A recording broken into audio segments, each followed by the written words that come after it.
I went into my doctor's office and I was told that my blood pressure was 115 over 75.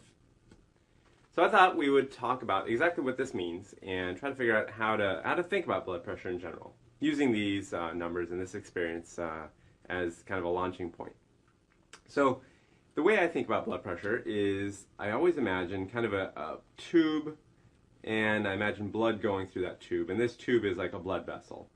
So there's blood trying to get its way from one side to the other, and on its way, the kind of neat thing that it's doing is as it flows, it's pushing out. So it's forcing against these walls. And specifically what I mean by that is, there's cells and there's plasma, and all of that stuff is pushing out against the walls of the blood vessel. So you've got a force, and that force is being exerted on the surface area of the blood vessel. So it's force over a surface area.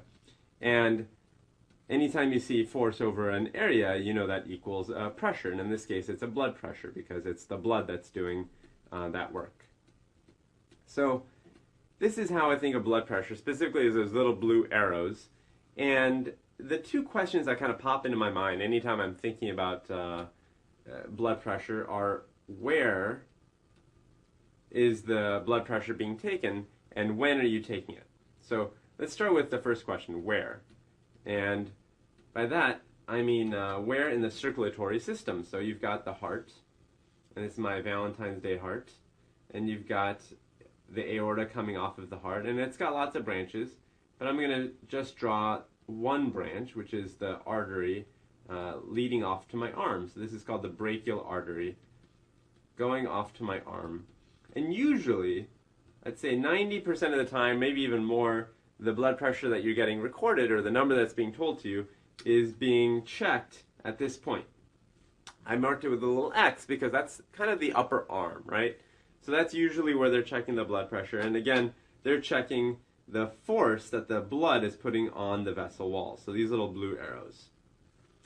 So that answers the where question. And certainly, you can imagine if I check blood pressure, let's say at some other spot, let's say over here or over here, you might get a different blood pressure reading than if I check it at the yellow X. So really, we're just talking about that one spot.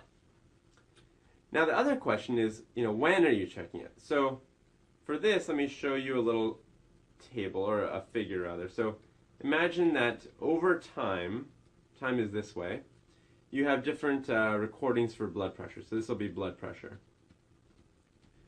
And blood pressure is usually measured in millimeters of mercury. So I'll write millimeters of mercury here. And let's go from 200 all the way down to 0. And I'll use my numbers that I got from the doctor the other day to illustrate what I'm trying to say. So right at that X, that yellow X, at the bottom, let's say, of my reading, I've got 75. So let's start at 75, which is about here. As the heart is pumping, the pressure starts building up, and it gets up to about 115. So really what is happening is blood is making its way from the heart as it squeezes towards that X.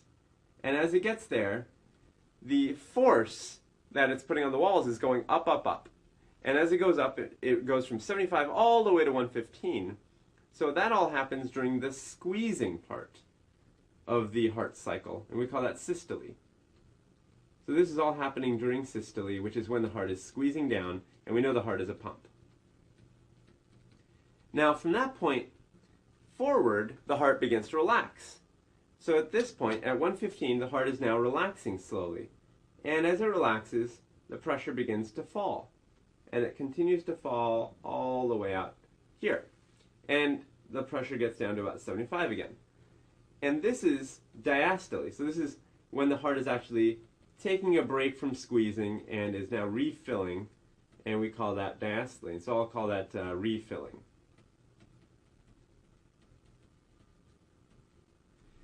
And so during systole, you spend about a third of the time. And in diastole, you spend about 2/3 of the time. And I'm talking about one heartbeat here. So this would be one heartbeat. So it's not 50-50. And the easy way to remember this is in a given day, a 24-hour day, I spend about 8 hours working and about 16 hours relaxing or not working. And so I think of the heart doing its squeezing, its work, for 8 out of 24 would be about a third. Kind of the same as me. About a third of the time the heart is relaxing, or squeezing. So that's how the heart is spending its time, in systole and diastole, and the pressure is ranging between 115 and 75. So really, it's never just 115 or just 75, it's somewhere between the two. And, for example, if I checked right here in time, it might be, let's say, 85, or here it might be 102, or here it might be, let's say 87. So it's somewhere between 115 and 75. So this number then, this number I wrote up here, becomes a range. This is the range of blood pressure.